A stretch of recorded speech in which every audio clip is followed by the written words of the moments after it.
La voix de Tatiana lutte contre l'inversion de valeurs, l'intelligence au service de la nation. Na pesibino mbote bandeko balandi.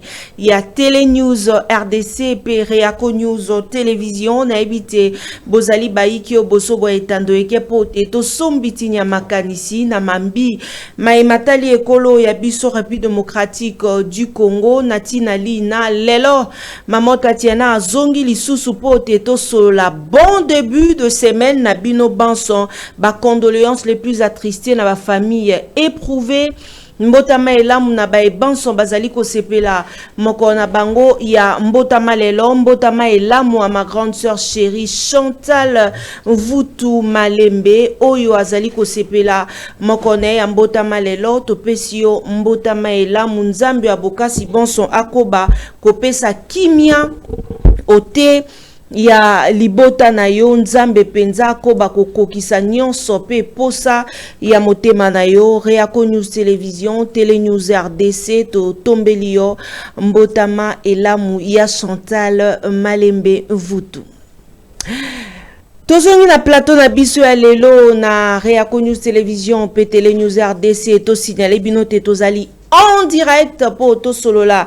Mambi Matali ekolo ya biso République démocratique du Congo. Est-ce que maponomi ezali to ezalité pambate lo kasa eye pesamaki epai ya mwana mboka Martin Fayulu pe basusu bakolobate ezali porte to pe ekuke eye fongoli nzela pona baiseni bapesa biso raison ya maponomi ezalité komami na lo kasa ya Libre Belgique pasi wapi bakomeli biso lokasa wana nde toko lobela yango mokolo mwalelo bobengaki ngai bayike Maman Tatiana yamba pona biso moko ya bayiba lobeli ya mboka oyo bino bosengaki ngai na kombo ya mwana mboka India Force India Omari moko ya bayo bazalaka proche ya Joseph Kabila Kabange yende azali invité na biso mokolo ya lelo po teto solola na mambi maye matali ekolo ya biso. Serrez vos ceintures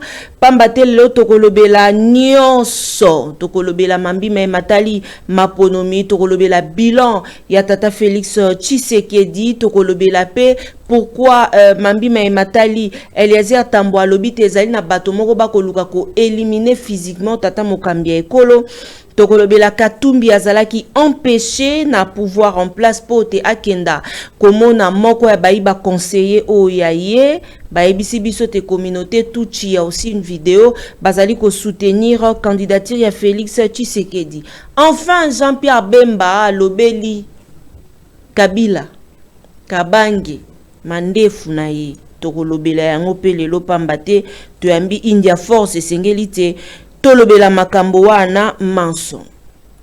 Nungu pona basusu Cour constitutionnelle eko annoncé report ya mambi matali maponomi wana ezali mbela la Libre Afrique nde abwaki mbela yango to benda India Omari prophète to benga enani pambate na ebandeli déjà si aebisaka biso lelo to mususu ko dévoiler le biso secret.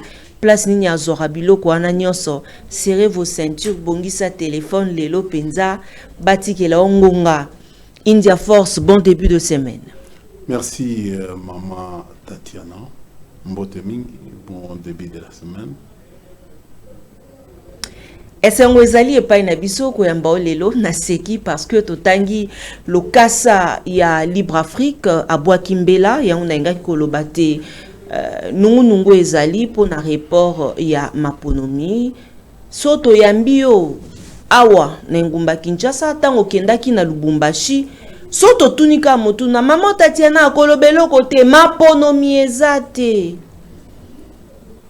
tango natangi lokasa wana moto ya liboso na kanisaki na partager lokasa na tindelio na tuni source ya yo tokoki pe koyeba yango place obanda kozwela biso te maponomi ezali te. Mbote mingi bato ba kolanda biso bana bandal je commence par chez moi na Bandalungwa na pesi bango nyoso mbote bele ndenge boyamba nga samedi na Bandalungwa. En tout cas un leader qui arrive bato basepeli bafandisa ye. En tout cas, c'était une joie immense. Une joie immense. Bato nyoso ba comprendre sikoyo. Ba comprendre. Bato ba comprendre quoi? Ba comprendre. Je leur ai donné ma explication y afférente pour ba comprendre. Mais ça moni politique boye ba depuis lelo na comme politiste. Donc politiste. Et là qui signe. Donc spécialiste na makambo Italie. Il y a politologie, donc c'est-à-dire il y a une facette nyonso ya politique. C'est-à-dire chaque fois tu vas commencer à me présenter. Au présenter politiste. Au moins vous allez présenter un politologue ou bien tout ça, mais et qui est politiste. Donc batu na kotinda batu na dictionnaire. Pas que nous la différence, il y a eloko wana. Kasoko peut ça on peut attendre mukosi na le côté spécialité na ngai. C'est-à-dire moi je suis en train de faire des analyses par rapport à ma fait. Et puis naza kopé ça ba hypothèse plausible. Le monde commence à se bani ko ya pene na makambo ngalo baki parce que ngana ta na mona ki loin. Au moins tango va former ngai ba belge va former ngai dans en fait la capacité d'anticipation. C'est-à-dire na l'avance par rapport à batunyoso. C'est-à-dire je dois sortir toujours de l'ordinaire pour sala ba oyo ba avance, c'est-à-dire ba raisonnement, ba réflexion oyo et ko précéder ba événement. Lelo vous savez Bob le professeur Bob, professeur de Liège, n'est pas n'importe qui. Je l'ai connu à San City tango baye azali moko parmi bato bayaka na schéma ou la constitution ou lelo. C'est eux qui ont proposé mouture et la constitution et nous avons amendé. Si aujourd'hui nous avions discuté depuis l'année passée sur le processus, je lui ai dit que non, ça sera difficile avec les dirigeants de Sikoyo et Basala va organiser l'élection. Et puis aujourd'hui, au fur et à mesure, nous sommes en train d'avancer.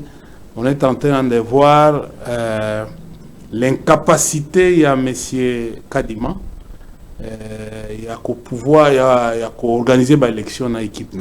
Donc on voit aussi, regardez, M. Kadima a outil dans la faculté de sciences sociales, politiques et administratives. Il y a l'université de Lubumbashi.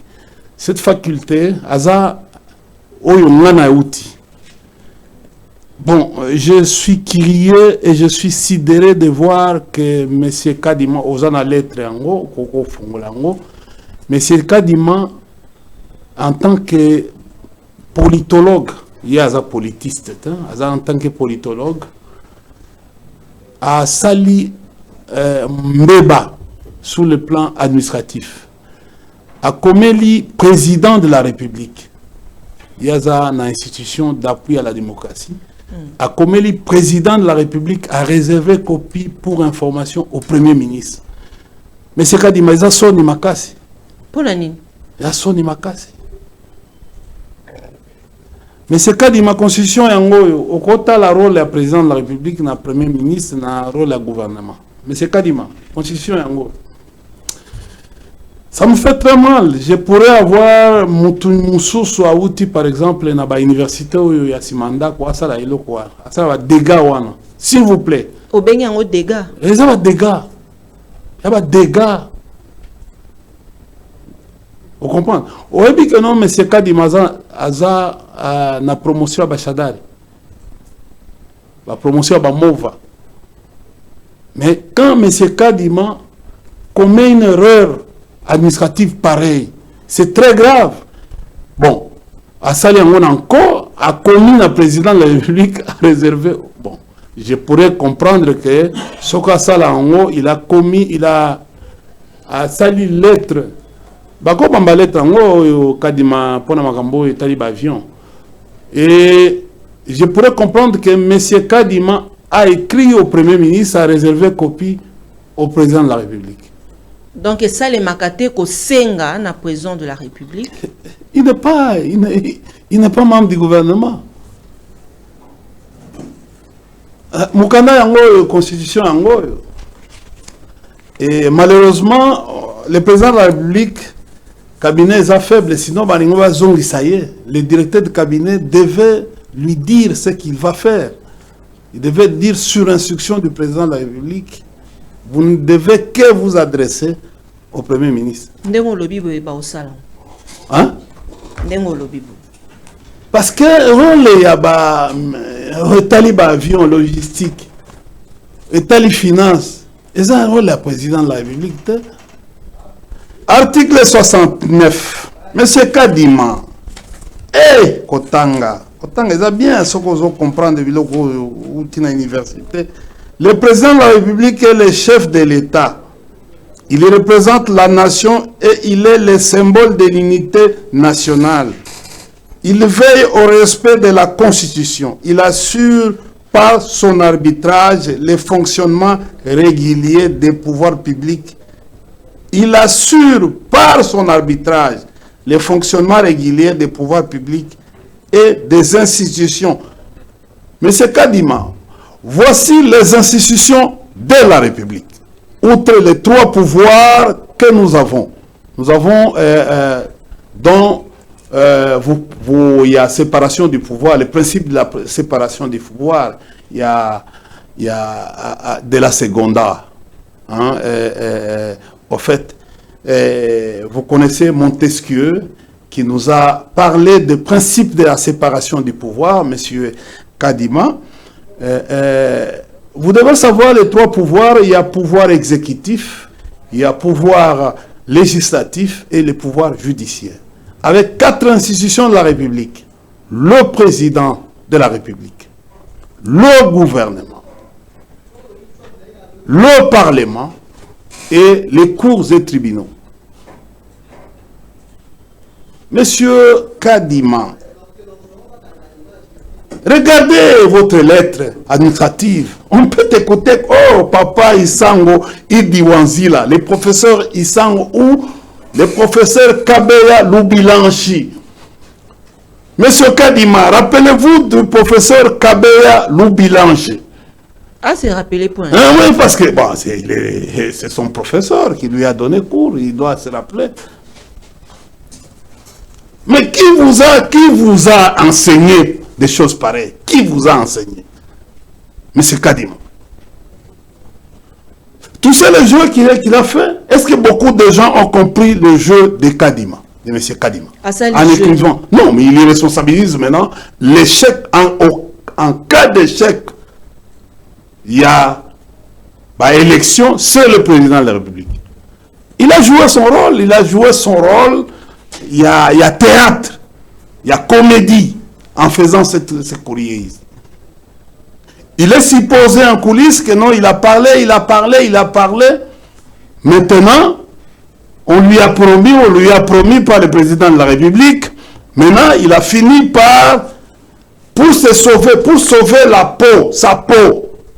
Comme Azala Aninga protéger carrière naïe sur le plan international à Betty et Logo. Est-ce que vous avez vraiment un bureau d'études? IDPS. C'est grave. C'est grave. Mais avion est logistique. C'est le gouvernement qui finance la CENI. Mais la CENI dépend de l'Assemblée nationale. Avec le président, CENI, comment un instrument, il y a présidence ou au fait un objet. Quel est le lien entre la CENI et le président de la République? Quel est le problème qu'il y a? Est-ce qu'il s'agit d'un arbitrage? Est-ce qu'il y a eu un incident entre le gouvernement et la CENI pour que le président vienne intervenir sur l'arbitrage de cette affaire? Ils ont la raté. Mais pourquoi citoyen Mbosso ne fait pas son travail par rapport à ça? Mbosso alinga ko salani. Mais c'est lui. La CENI dépend, même si elle est autonome, elle dépend de l'Assemblée nationale, qui peut les contrôler d'une manière ou d'une autre. La CENI peut être contrôlée par la Cour des comptes. La Cour des cours, c'est la Cour des comptes. S'il y a un problème, comme CENI a su apercevoir déjà 1 milliard, 1 milliard. Incapable aujourd'hui de nous démontrer 1 milliard wana, c'est sur base de quoi? Quel est le matériel? Quelle est la logistique qui a été mise sur? Parce que depuis Toza Awa, ezaka ba biloko ya nanga. Nde tozo komona. Mais tozo mona bilili moko Derrick akoki ko. Mais biloko ya nanga, eza biloko ya nanga. Oyo lobi matériel outi soki outi Chine. Eza sous na correcte.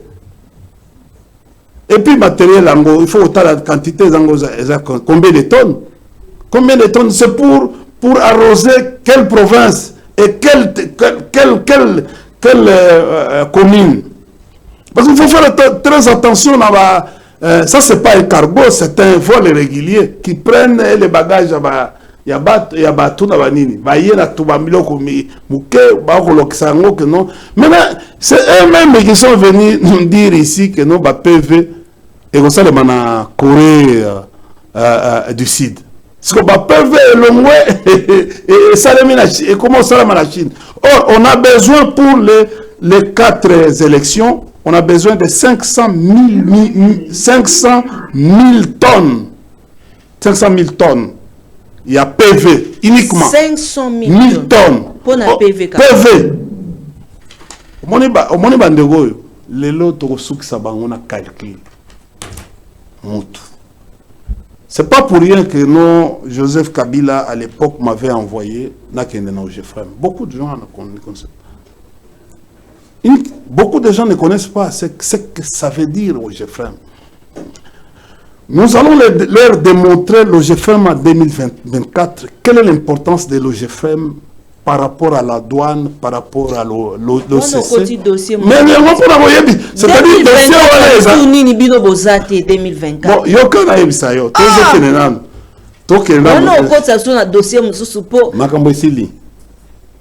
C'est-à-dire je vous annonce que Makambo Esili.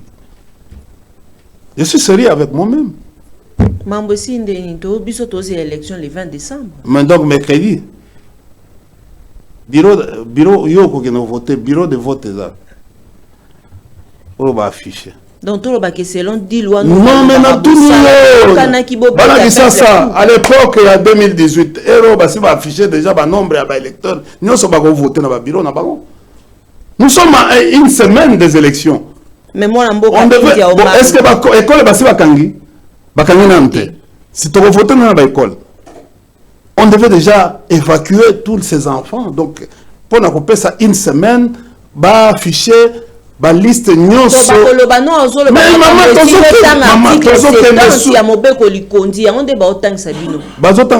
article 70. 70 et lobby. Balobi ki endenge zawana bino moko boyebi parce que motuna moko ezalaki balobi que naninde oyo ako diriger mboka na biso. Tango oso ki ya ba élection isalemi tango bino bolo ba makambo boko sanate toko koma na eloko wana article 70 baati lukwebo côté na lobi toko koma na eloko nyonso maman très bien tokoma bon mobeko likonzi yango article ngana kotangela bino article 5 70 et 64 pour bien comprendre au bâti sur 64 64 tu vas dire 5, bon, tu vas 70, et puis tu vas 5, et puis tu vas ici, 64. Article 70. Quand tu as bien, quand tu vas vous comprenez? Article 70. Le président de la République est élu au suffrage universel, direct, pour un mandat de 5 ans renouvelable une seule fois. Ça, c'est alinéa 1. 2. Maman Nalikambo Yangoyo. À la fin de son mandat, le président de la République reste en fonction jusqu'à l'installation effective du nouveau président élu. Le président, à la fin de son mandat, le président de la République reste en fonction jusqu'à l'installation effective du nouveau président élu. C'est-à-dire, il faut un nouveau président élu qui doit être investi le 24 janvier 2024. Mais en attendant, celui qui reste en fonction.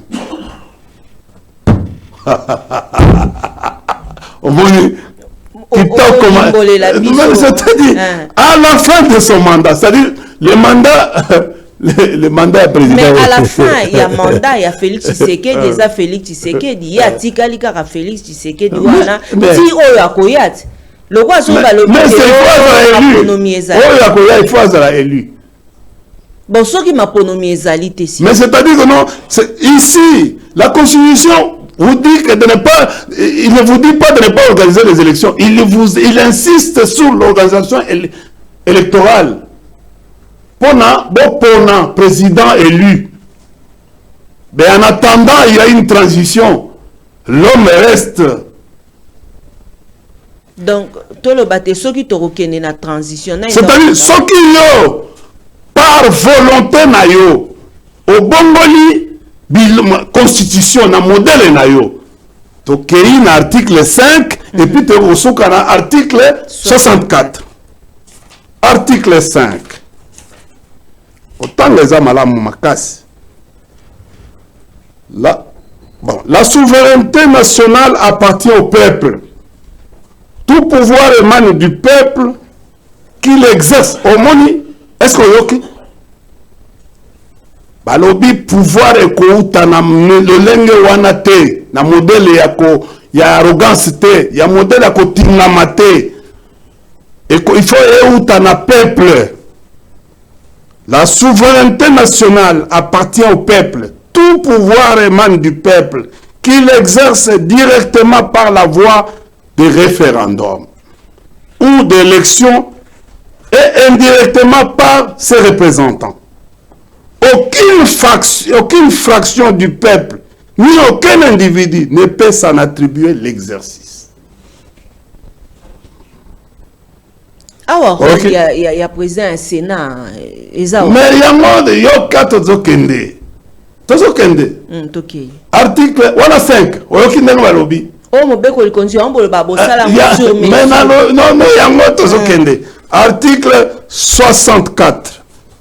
Sombele Souka.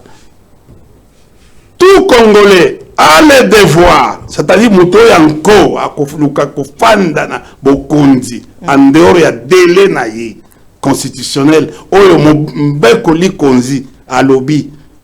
Il faut bisotoye banento kosale la Kongo. Bossa et le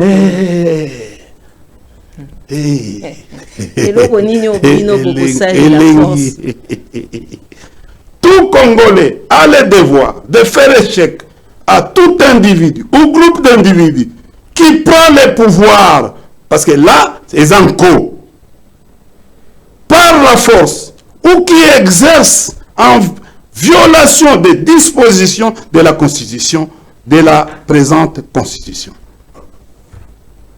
Vous comprenez? Tout Congolais a le devoir de faire échec. Même Kolongo, il faut que Congolais a tellement, comme papa cardinal Mosengo Alobaki qui ça, hein? Teleme Ongenge. Les hommes Kolongo, hein? Wanzembo bando yembe la bino. Hein? Ça y est, ils vont en Kayasa, ils vont marcher sur le peuple. Ils vont marcher sur le peuple. Tokolinga olimbo la biso bien Parce que tout Congolais a le devoir de faire échec à tout individu ou groupe d'individus. C'est-à-dire, si c'est un individu, nous allons le faire. On va lui donner les cadeaux. Quel cadeau? Ouais. Mais tout est médaillé parce qu'il est en dehors, il y a... On comprend? Qui prend le pouvoir par la force ou qu'il exerce en violation des dispositions de la présence. Parce que, tant qu'on va dire que disposition il y a ni balobi, il faut, Constitution, article 70 à lobby, il faut un président élu. Pour ça, la reprise. Yo légisi mandat na yo. Donc, tu deviens illégal. Ou soit, au sali, au lobby a démissionné. Parce que il sera capable de démissionner. Pourquoi qu'on a maté bon, ce que lobby que non a démissionné pour l'article la bahati. Président pas bahati seulement. Président il y a Sénat. Au moment pour organiser l'élection en déant 90 jours. C'est ça, non? C'est ce que dit la Constitution. Oui. Ah, il y aura autre chose. Il y aura autre chose. Mais dans le cas échéant, il y a un token de technique, techniquement. Voilà. Nous sommes d'accord.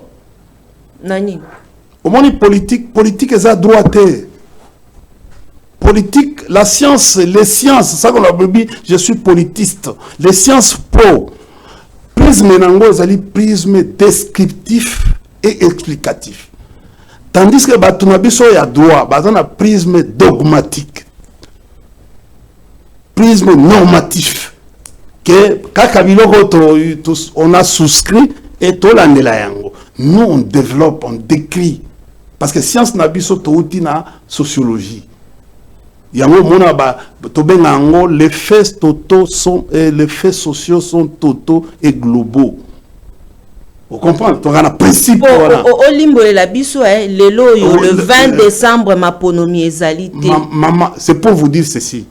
D'abord, sur le plan rationnel ou fonctionnel, ou sur le plan technique, il y a CENI. Vous avez 4 élections, 4 cycles. Élection présidentielle. C'est-à-dire que nous avons balobi. Si vous votez président, nous avons élection présidentielle, nous avons élection législative, il y a des députés nationaux, nous avons élection, il y a députation provinciale, et puis nous avons locaux, les conseils municipaux, les 4 cycles. Il faut calculer. Si vous êtes ici président, pour nous, aussi ici président, pour député nationaux, si vous aussi ici pour député provincial, qui tourne à Moussous, aussi ici, tu as 4 cycles. Donc, nous supposons que, comme nous avons une habitude, il faut monter ça là au moins 20 à 25 minutes dans le bureau de vote. Et tout ça, on n'a même pas encore enseigné les électeurs comment. Ils sont en direct à chaque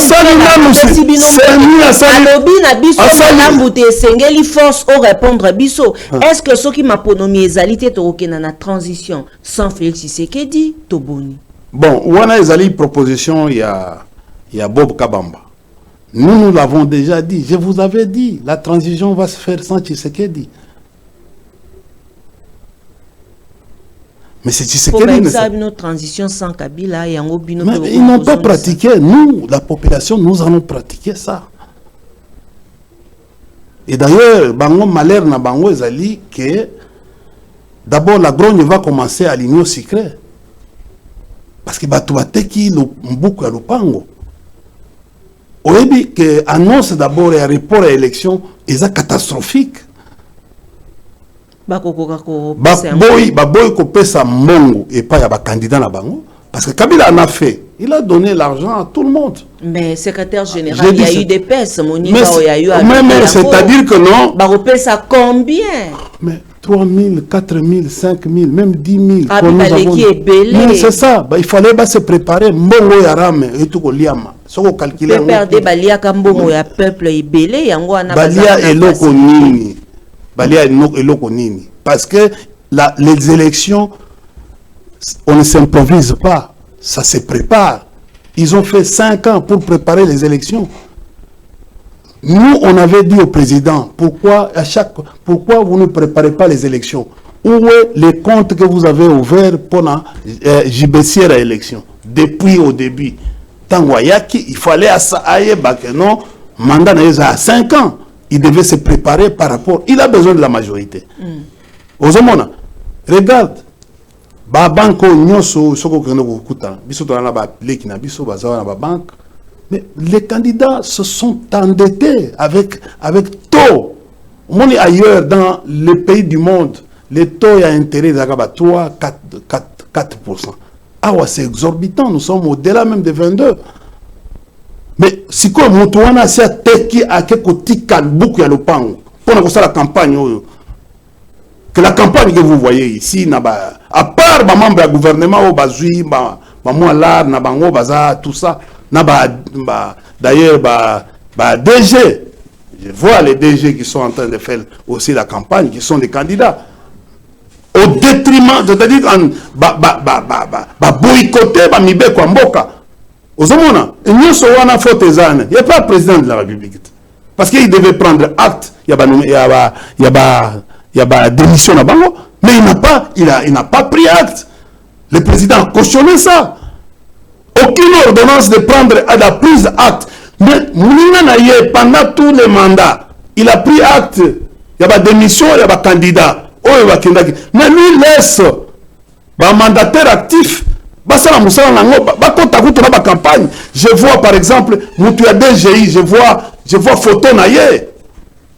Il a pris quelqu'un, bon, photo, DGI.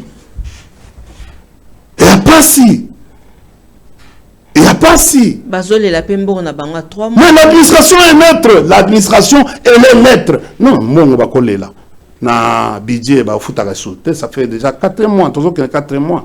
Et ma prime, déjà, na DGI, la même chose. Douane de Golobate, le problème aujourd'hui, le pays est dans la récession. Le président lui-même sait que le pays est dans la récession. Voilà les 4 critères économiques pour détecter que le pays est dans la récession. Ralentissement des activités économiques. 2. Recul à PIB. 3. Inflation. 4. Surendettement des entreprises publiques. Toutes les entreprises publiques aujourd'hui ont une dette de plus de 8 milliards. Le président Tshisekedi a kotisi mboka kutaki mboka oyo eza na nyongo extérieure mais il y a kotisi mboka oyo na nyongo ya plus de 12 milliards.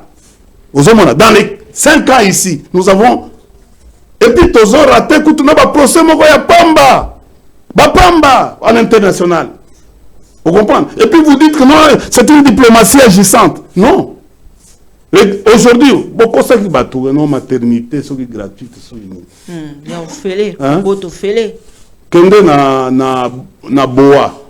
C'est là où on avait inscrit que nous avons fait un compte. Rien, aucun hôpital n'a obtenu la subvention. Aucun. Mais dans le ministère de la Finance, lobby, mais qui a pris cet argent-là? Maternité, en gros, gratuité à maternité, c'est ça. Quelle est la femme qui va au moins babilo que Marc Wana? Voilà l'expérience ya PPD. PPD a landé la bango, FCC a landé la bango. Ça dit soba yebisi biso toqué sur le plan technique, tous les hôpitaux qui se sont fait inscrire pour avoir la subvention. Aucun hôpital baloba qui va couper sa subvention en 3 mois. C'était depuis octobre, novembre et décembre pour l'élection. Aucun hôpital n'a réussi. Bon, donc, c'est pour cela que nous avons le président Akimi Loba Magamboya bilan. Il s'attaque à Katumbi. Loba Magamboya bilan. Toute l'équipe aujourd'hui, c'est à l'œuvre nationalité, question à congolité. Or, ils oublient que Bango Mogo, Baza cohérente. baza cohérent te bango moko nde balobaki ke no Katumbi ata congolais soko olandi bavideo na bango nyonso balobaki Katumbi ata congolais lelo kanso bakoma ofinga Katumbi je ne comprends pas toyebisai bango regardez bavideo nyonso bango nyonso balobaki ke no Katumbi ata congolais et puis lelo so tolingi tolanda makambo wana mais il y a un président ici un candidat qui avait dit que non mes parents sont d'origine angolaise. C'est-à-dire que non, de père et de mère, et ça. Mais ça, c'est Katumbi Koutou bien. Il que non, mes parents viennent de l'Angola.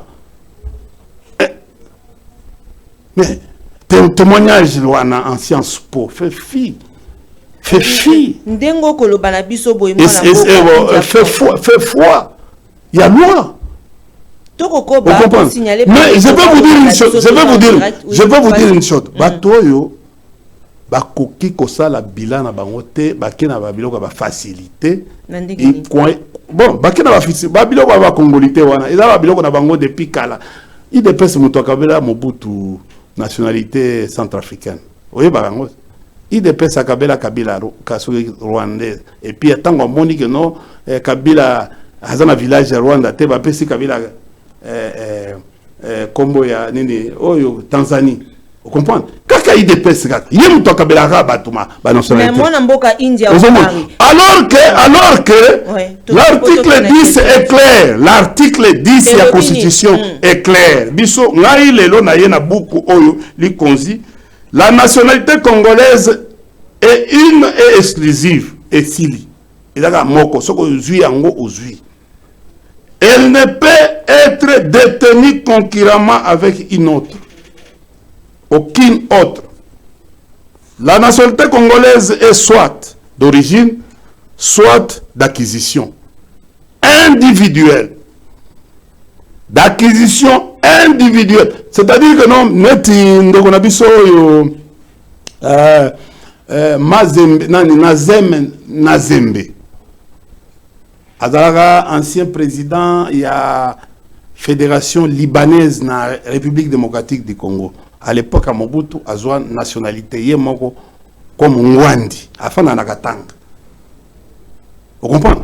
Il peut se présenter comparativement à Milibo comme Likonzi, il peut se présenter comme candidat parce qu'il a obtenu la nationalité d'acquisition. Mais on dit que... Vous comprenez? Yoka maman, pardon. 2 minutes. Pour nous expliquer, ok. Il y a faux débat et l'autre bazo kinenango. Lelo, il y a faux débat. Vous comprenez? Nationalité. Il y a faux débat. Pourquoi? Parce que...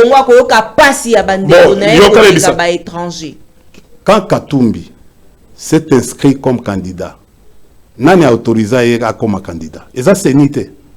Qui a nommé Kadima? Kadima vient de qui? Il est qui? Qui l'a nommé? C'est le président Tshisekedi. Après quoi avaliser la CENI? C'est-à-dire que non, le président Tshisekedi contrôle la CENI au travers Kadima. Dossier l'équipe. Et qu'il y a une cour constitutionnelle qui a nommé Kamuleta. Kamuleta est supposé le grand. Parce que Mouton nommé Kamuleta il est président. Et Kamuleta fait tout. Et il fait les rapports. Mais tant qu'il y a une cour constitutionnelle qui a avalisé que non Katumbi a congolais, c'est la cour constitutionnelle de Kamuleta. C'est-à-dire la CENI de Kadima a avalisé et Kamuleta a avalisé. Pourquoi Balongola nationalité Katumbi na babiloko nyoso eza biso tolobaka keno eza ba organe ya mokonzi ya président. Ce sont des caisses de résonance. Tika koloba Fachi azana nous 5 chantiers kenda wapi bilan na bino. Mais yo au monde mutuneti wana zoloba. Azo yebate il faut qu'on tangue ces politologie. Politologie c'est-à-dire quoi? Tango biso ba sanctionné biso en 2018. Tozu vote sanction Shadar Azate. To se reposer, to zeli match mususu koya parce que politique ezaneti masano ndembo. Vous comprenez? So ba sanctionné bido vote sanction. Au pemi bozela tour. Mais soka bandi ko loba lelo na règne Il y a M. Chilombaro, tout Nangaï Kabila. Il ne comprend pas les enjeux. Et il ne comprend pas le jeu politique. Moutouni Fafanda, Awa Tobi so population, constitution et lobby, to senga compte na ndeko Chilombo oyazo kamba biso. Toko senga compte na Chibalate, toko senga compte na au fait na nani Badi Bangate, toko senga pe compte na Fayulu te ni Katumbit. Merci. C'est-à-dire, attendez. Maman, pardon, Sukisa. Pardon, non, excusez-moi. Parce que la réalisation, bako signaler ngate et sengeli pe to na India Force na bilili. Pour Eliezer à l'obité, Paul Kagame aurait financé ba candidat ba sous-supporté ba kenda ko éliminer physiquement le président Félix Tshisekedi parce que sengeli peto le belé en pour congolais belé ba ko tuna Eric Lukeba pesa biso élément. On se retrouve juste après. Ba liste awa mais hermoko na sala ka soki na lingina loba ozoka bazolo bananga doser. Mais qu'est-ce qui se passe? Pourquoi je passe ici bandeko? Les Bandeko qui font semblant de battre campagne, mais qui ne sont pas convaincus, il y a gagné l'élection. Ils sont en connivence avec Kagame pour éliminer physiquement Félix Antoine Tshisekedi Tshilombo.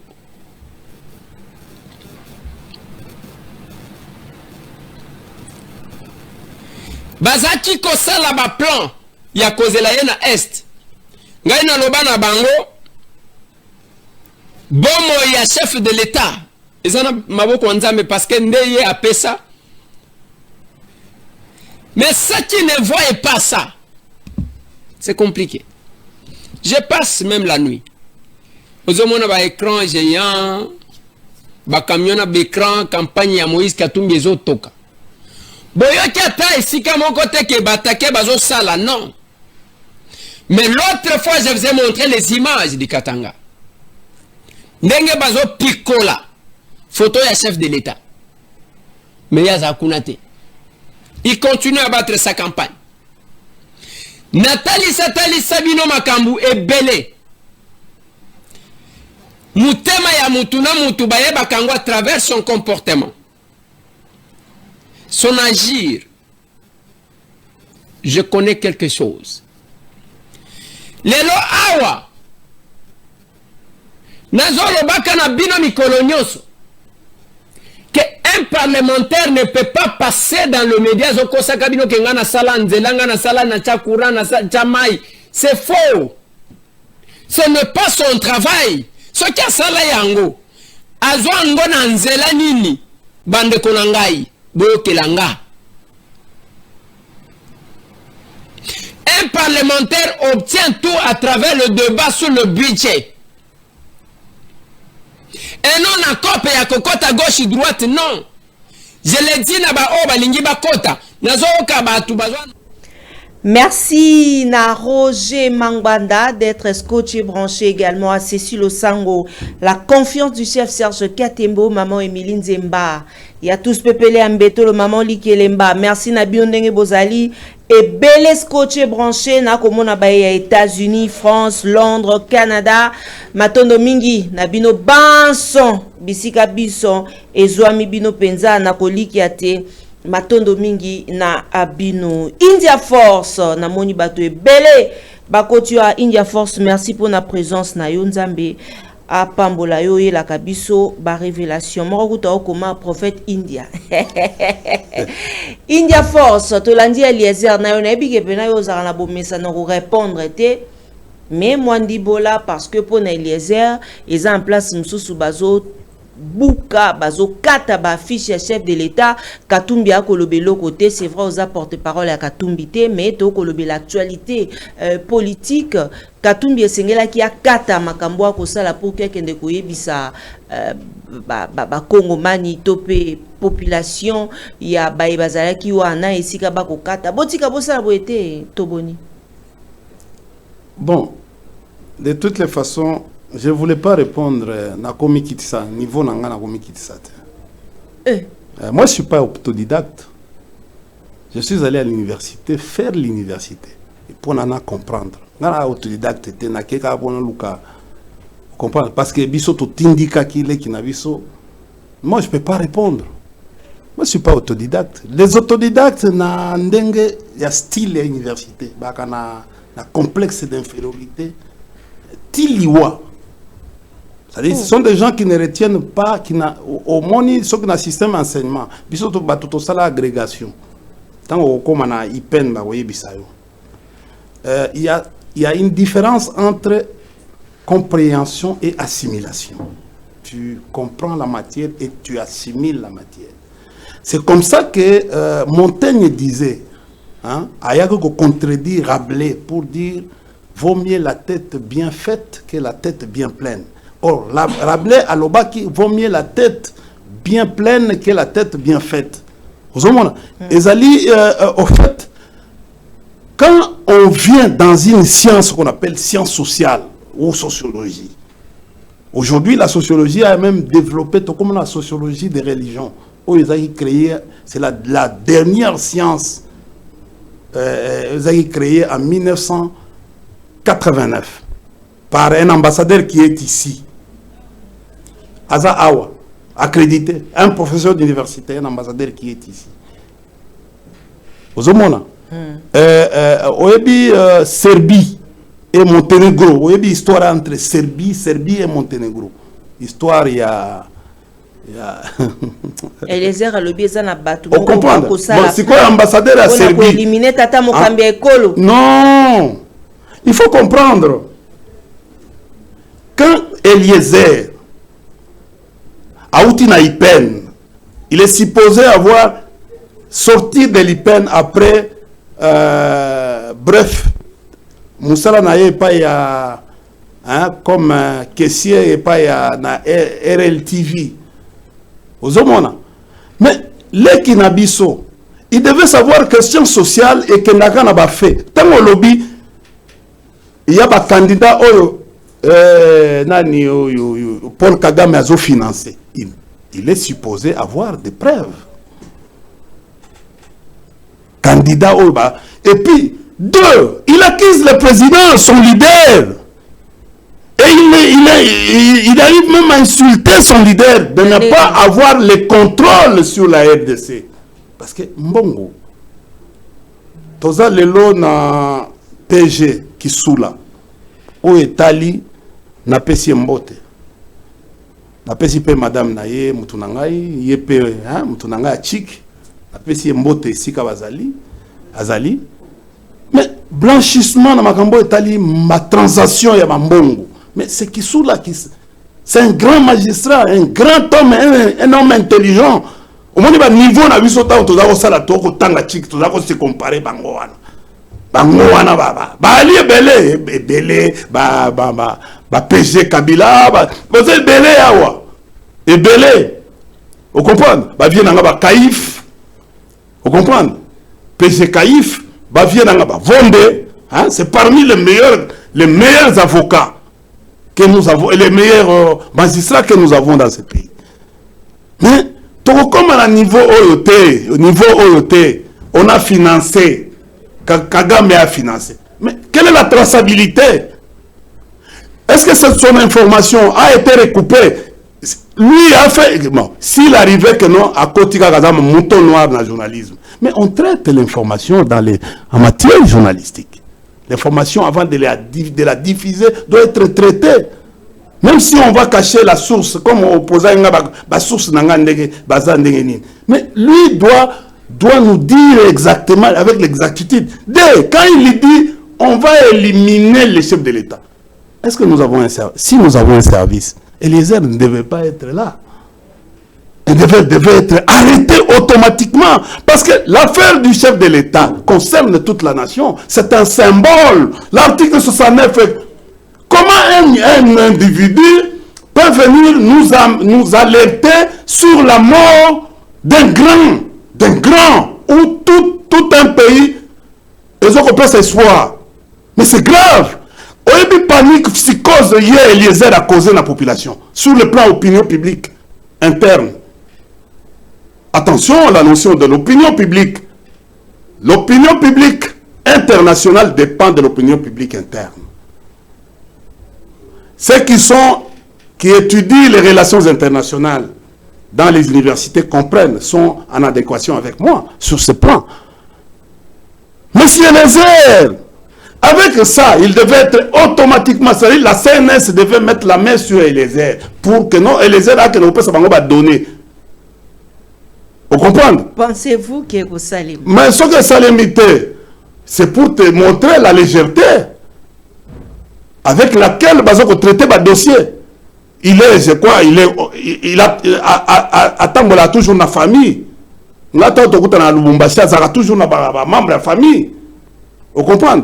Et peut-être c'est dans cette légèreté qu'on peut faire l'information. Ce qui a commis élimination physique d'un président de la République. Oui, mais non, il faut créer bruit, même sur le plan international. Eliezer devait nous prouver. Est-ce que les PG, il y a 4e rue. Mais voilà un client qui s'est présenté. Au conseil, la même maintenant, on a Kabouya Gaga, on invité Gaga, Ayagopesa Gaga. C'est aussi notre manière de cohabiller Gaga forme, même si on botika, comme Azam Toy de Pes, Bogotika, mais habiller Gaga pour montrer que non, la justice travaille, la justice fonctionne dans notre pays. Tant que Azam livre. Moi, la India Force, tu es venu sur Barnabé, à Zalaki interpellé, arrêté, et puis la prison pour le bâti bah oui. Mais pourquoi bâtir Eliezer? Bon, c'est le clientélisme, c'est les népotismes. Ngai Nako Bundana et Lokwanata. Apparemment, c'est un monsieur qui se permet. Au moins, il au fait, retenu. Mais il est, on lui permet tout. C'est-à-dire que non, il est, à un moment donné, micro oyo, on est obligé de dire tout.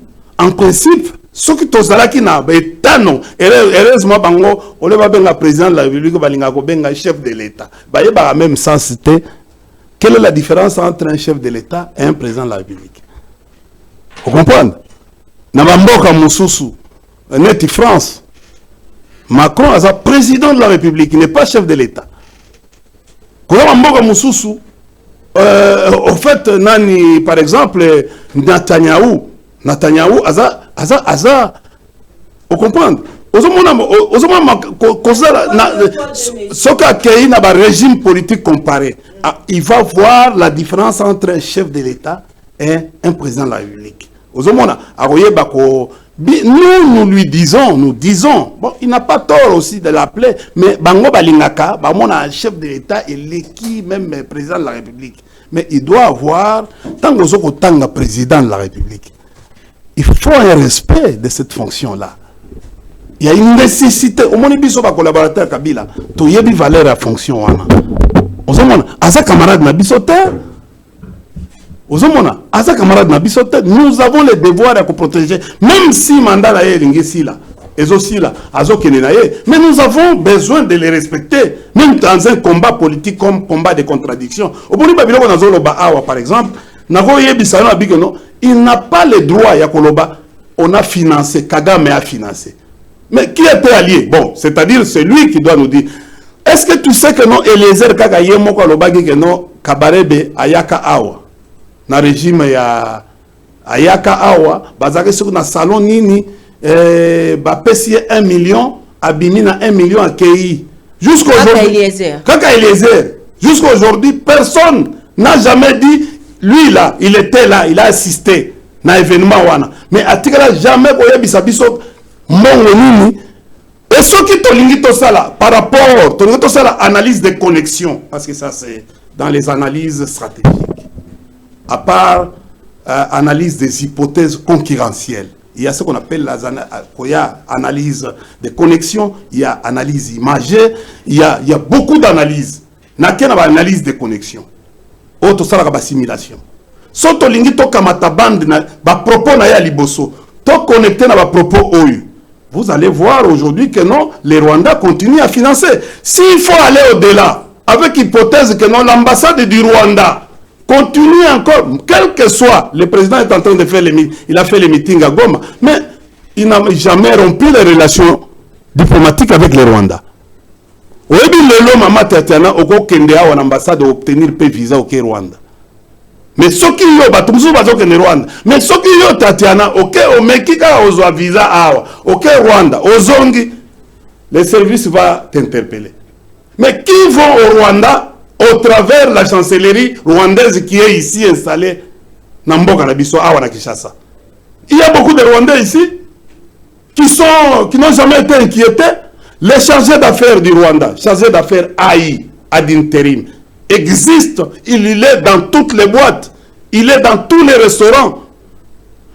L'ambassade du Rwanda a renforcé sa sécurité ici. Les diplomates rwandais sont ici, ils font les rapports événementiels tous les jours sur la République démocratique du Congo. Les attachés militaires rwandais sont ici, ils circulent. Mais Bozo Finga Rwanda, Bozo Sakanabiso ou bien Bozo, je n'ai jamais vu le ministre des Affaires étrangères dire que non, nous avons rompu les relations diplomatiques avec les Rwandais. Mais, tu sais, en relations internationales, outre l'ambassadeur, qu'on appelle chef de mission diplomatique, il y a ceux qui sont accrédités auprès du ministre des Affaires étrangères. C'est les chargés d'affaires AI. Oh, nous avons fait ça court, il y a une relation internationale. AI, chargé d'affaires AI. L'ambassadeur est accrédité auprès du chef de l'État, pas du président de la République, auprès du chef de l'État, mais le chargé d'affaires AI est accrédité auprès du ministre des Affaires étrangères. Donc, il faut qu'on y ait l'élo, que l'ambassade du Rwanda en République démocratique du Congo fonctionne convenablement par rapport à Biloko Nyoso Boyokaki. Rapport na bango, il circule dans notre capitale sans inquiétude, mais bazo vendre bilo vent. Il peut voir, les chargés d'affaires AI peuvent voir les ministres des Affaires étrangères, peut côtoyer le président dans les coulisses à tout moment, quand il a besoin. Merci. S'il a un rapport, par exemple, qui veut exister, ou des courriers, ça se passe, ce qu'on appelle la valise diplomatique, ou les canaux diplomatiques, ça se passe au travers les voies légales. C'est l'ambassade du Rwanda. Merci beaucoup, Force. Omoni bato oyo ya tous les gelous ndenge bazo sakana biso. Ozoma bazo fente biso que no biso na Rwanda tokobunda 5 ans oyo pona bubundite. Banani bakenda kozwa ba Rwanda kuna ndeko moko akomeli biso ndeko Joël Noma akomi maman Tatiana corrigé en ce qui concerne la vidéo au Eliezer, ce n'est pas à Lubumbashi mais à Kalemi. Merci beaucoup ndeko. Tozongi lisusu na réalisation parce que quoi? Te émission on a checké vidéo ba koloba esika bazo longola ba photo donc il y a tala ki nde alobite ya yokaki winanga na loba Kalemi bo comprendre que de fois tant to loba mais merci ndenge penza obongisi libiso esika wana. Jean-Pierre Bemba lobby India Force. Je n'ai jamais pris les armes pour les intérêts personnels. J'ai risqué ma vie pour ces pays. Ezali réponse ya maebele botu na rabiso maman Tatiana Mbinga menalingi Derek Luke ba Michael Mikandeke na Jojo Komingo ba pesa biso élément ya Jean-Pierre Bemba Gombo et on se retrouve juste après pour toujours réponse ya Mwanamboka India Omari Singama Tembele. Suivez. Nasala bitumbate to politique pour l'intérêt personnel non. Pas que ningi na kati na bino boyebi esika famille nauti. Zaki na besoin ya ko zoba risque na vie na ngaite. Parce que ceux qui nazali ozomona ngai le lobo vivant c'est que les alliés par miracle hein, ils ont la volonté à Nzambe parce que na moni liwa de près de plusieurs reprises. Oh vraiment bazo beta ngai massa c'est beta ba bon. Moni à plusieurs reprises. Et ça attend bitumba attend 1+4 moto yo ya mende fois ke wana loki mutu na ngana bodia donc ngana moni liwa de près mais nazala en vie grâce à Nzambe Donc, je ne fais pas la politique pour l'intérêt personnel. Je fais ça parce que dans un apport, ça que Moukalanga est tambola. Et qu'un jour, là, on a que Congo, là, bah, Congolaise, nous, surtout, bah, dans le Congo, parce qu'on vivre les lots mieux que lobby. C'est ça, ma volonté. Dans ça, là, Bitumba, c'est politique, c'est pour l'intérêt personnel, non? Pas que Ningi, na kati na bino, boyebi, et si ka famille, na outi. C'est qui n'a besoin, il y a un risque de la vie dans la vie. Parce que ceux qui n'ont pas aux hommes dans les lobes vivants, c'est que ils allaient par miracle, hein, ils ont la volonté à Nzambe. Parce qu'on a moni du bois de près de plusieurs reprises. Oh, vraiment, bazo betanga massa, c'est betanga babon. On a à plusieurs reprises. Et ça attend à Bitumba, ça attend 1 plus 4, moto yo, il y a même des fois qu'il y a un loki mutu dans la bolivia. Donc, on a moni du bois de près, mais on a envie grâce à Nzambe. Donc, je ne fais pas la politique pour l'intérêt personnel.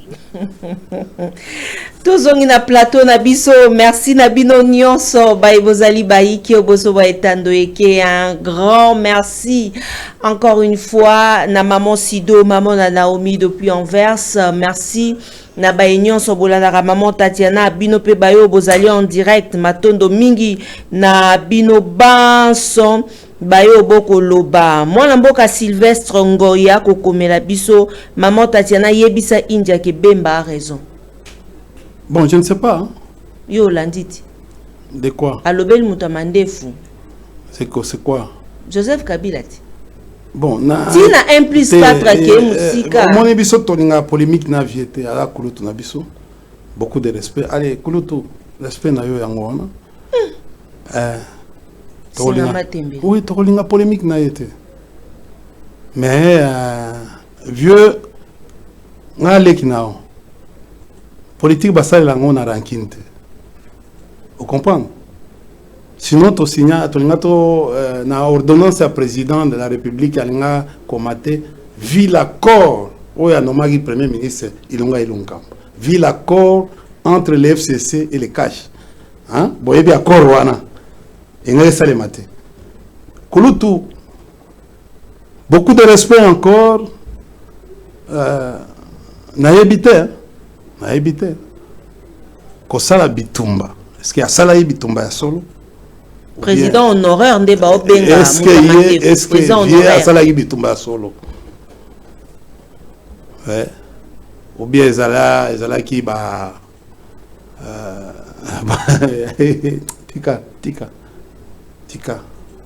Tika tonga histoire te outi RCD oye bo créer Rwanda et Ouganda salipe.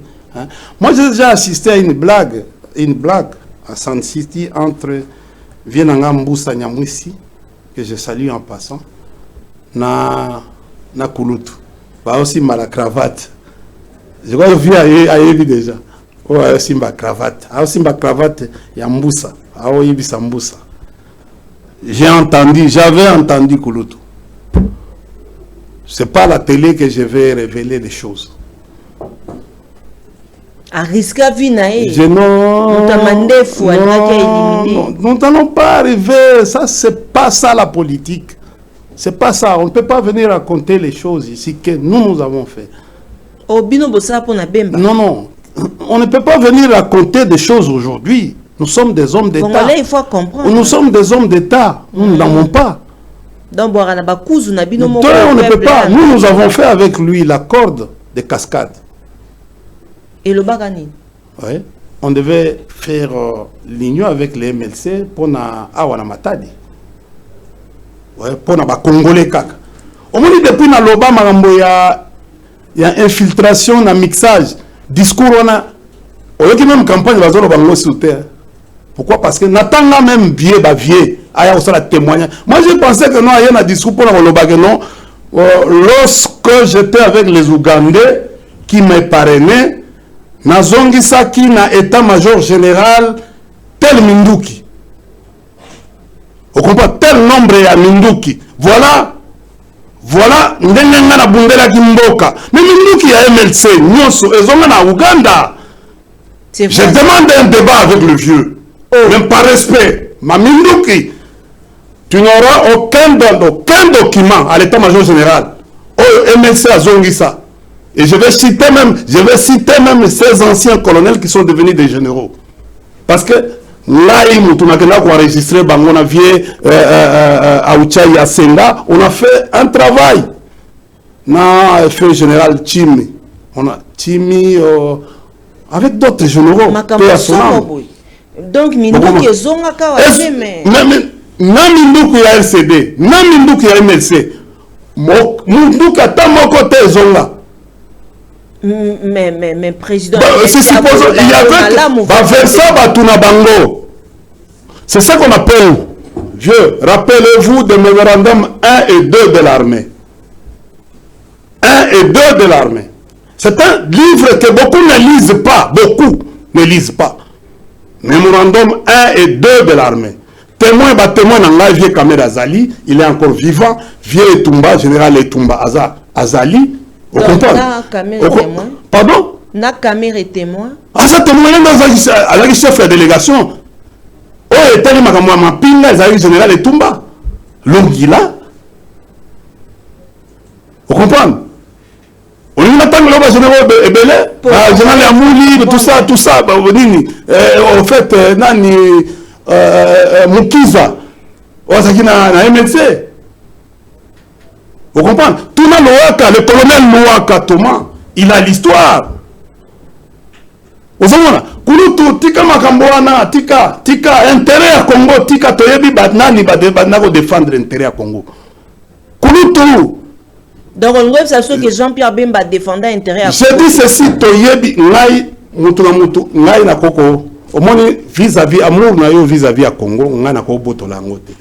D'accord? Mais Nayebi ici, uniquement, na lancé défi, commandant chef ya MLC, Tina Oyasuka, ala Kisabiso, aucun, quelle est l'arme AK, même 47 ans, Bazongisa. Batia na état-major général, parce que l'archive est ali.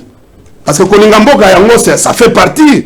Au Bundaki, to comme na moment ya paix, olobi bon, écoutez, Milan a abandonné Bitumba, nazongisi tala quantité en la Minduki nazong. Mais Minduki wana, ils ont na Uganda te. Au liaison et pas. Mais c'est-à-dire que non, mais qui Congolais yango ezawapi de père et de mère. Bandeko, des Congolais de père et de mère. Si tu en as besoin, Batouoyo Batouoyo ça la mixage. Ça la mixage, na intégration. Bakola qui ça va se permettre biso, bala qui sera biso, babilo kwano. Il y aura un débat un jour où les Congolais vont débat mais c'est un intellectuel le vieux. Très bien. Mais au moins que nous avons un respect. Merci beaucoup. D'abord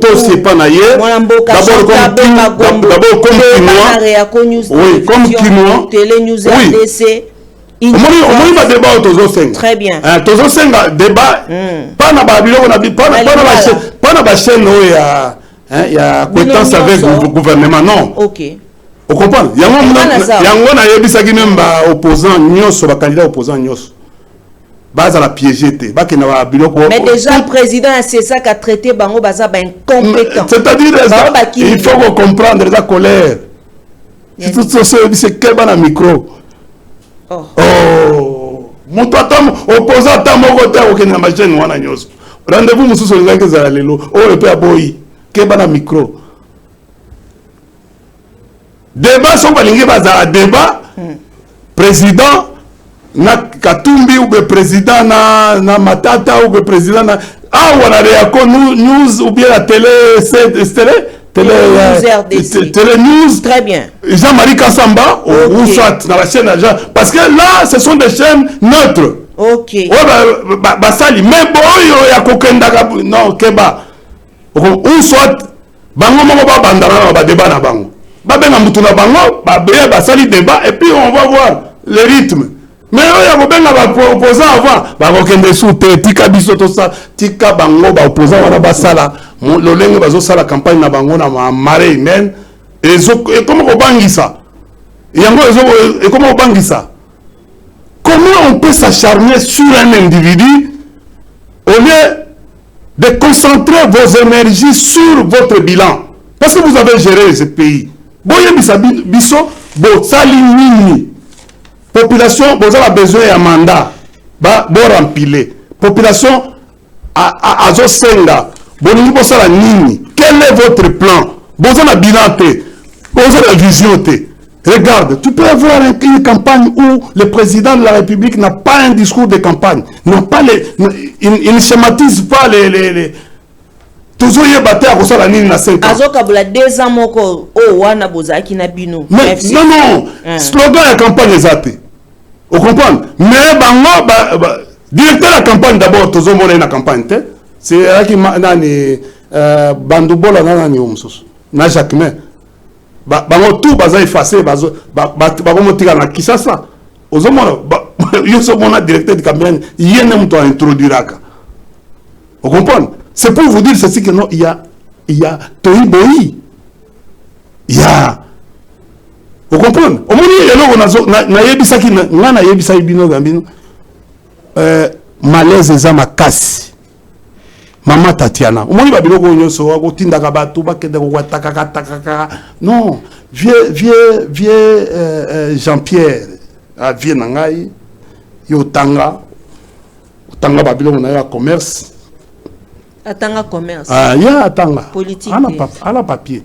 Ya commerce. Ah, ala papier ya kanda ko ya université, institut supérieur. Ala pena na mwa kanda na ye ba kamitatu. Ah, kanda na ye ya reconnu, ya ko douter. Ana kanda sana ye.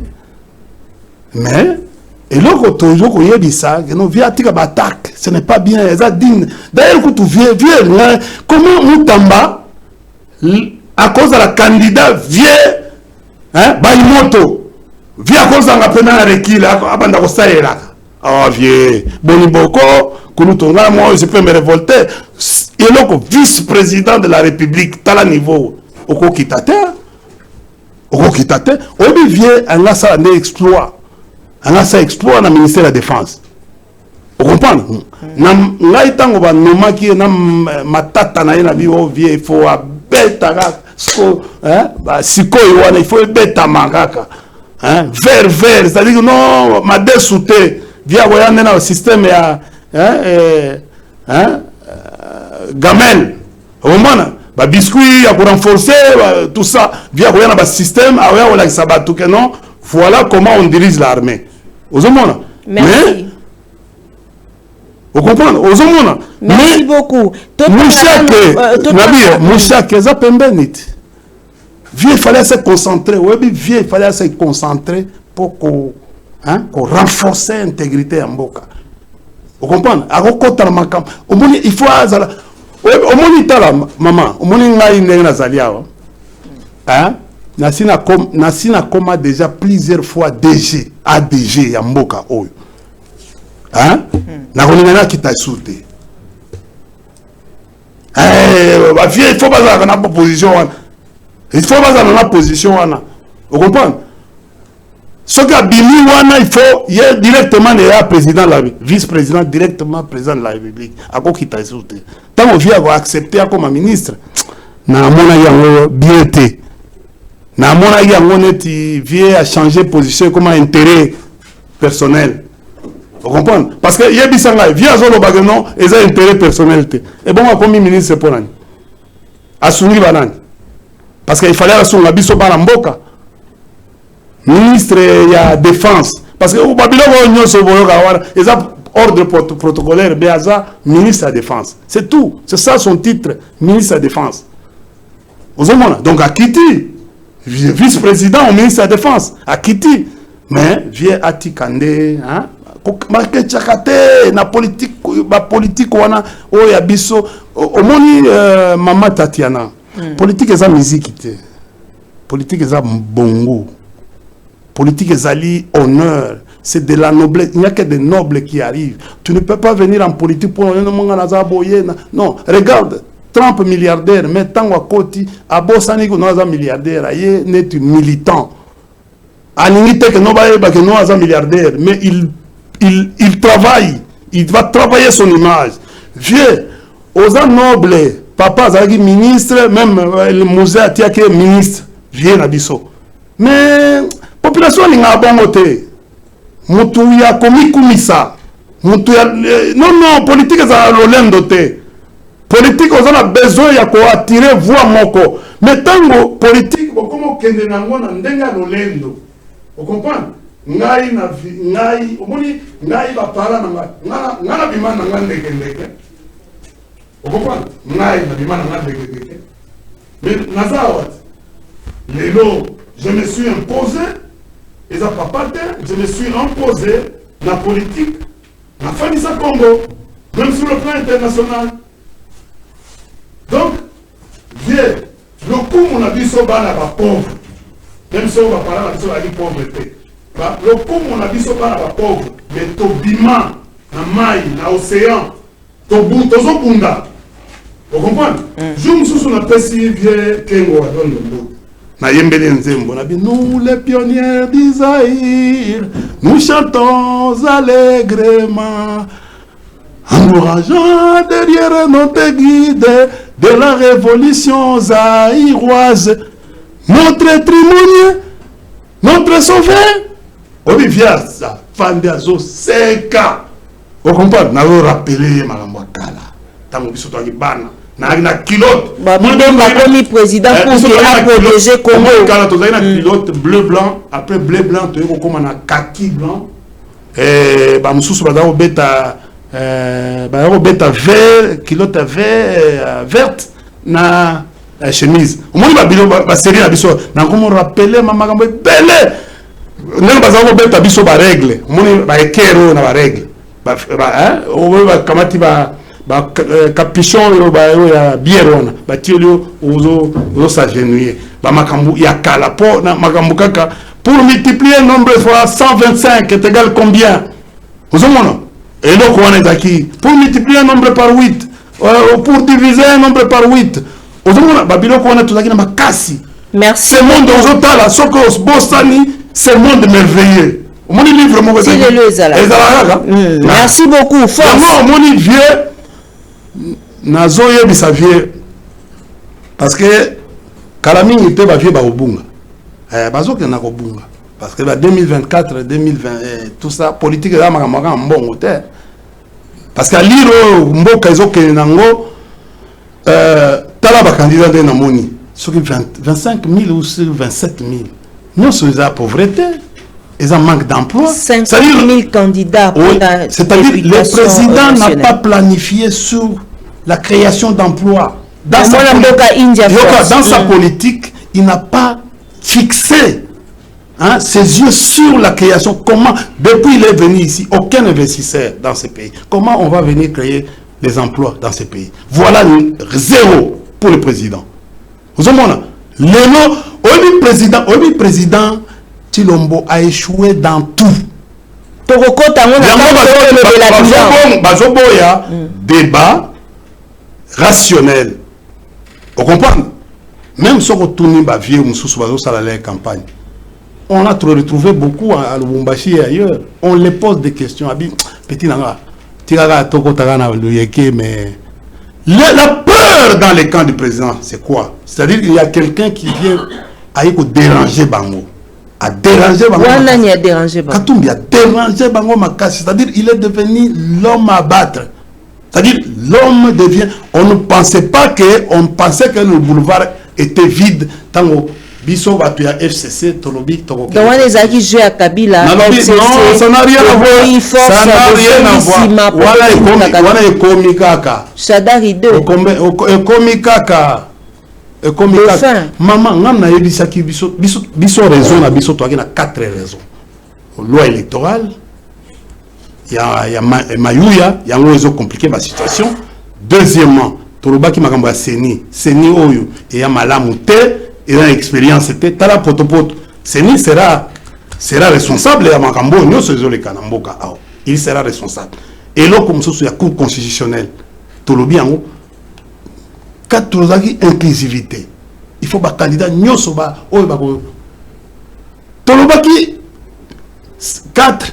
Et d'ailleurs, Makambo Etali, Babunagana Wana, Tolobi, on ne peut pas. Notre pays n'est plus démocratique.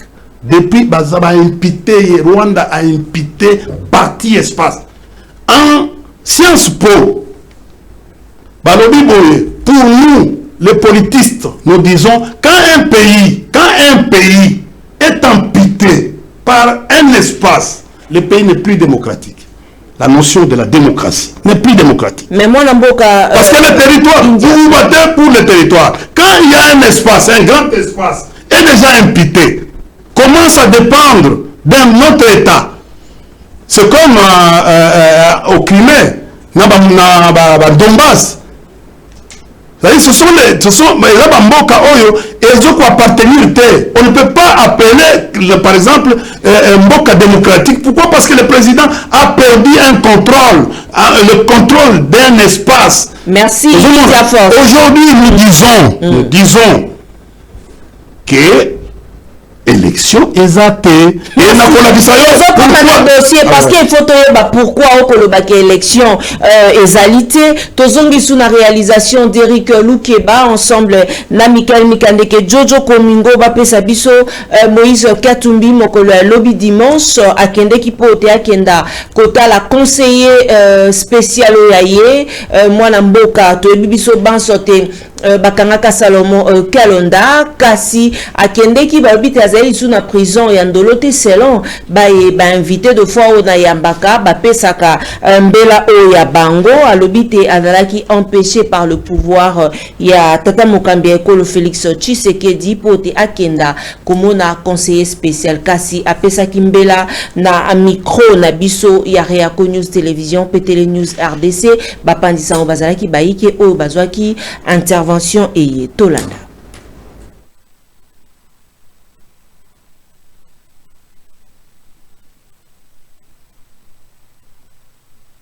Il y a de cela 2 mois et demi, j'avais demandé l'autorisation de le voir, on ne m'a pas autorisé.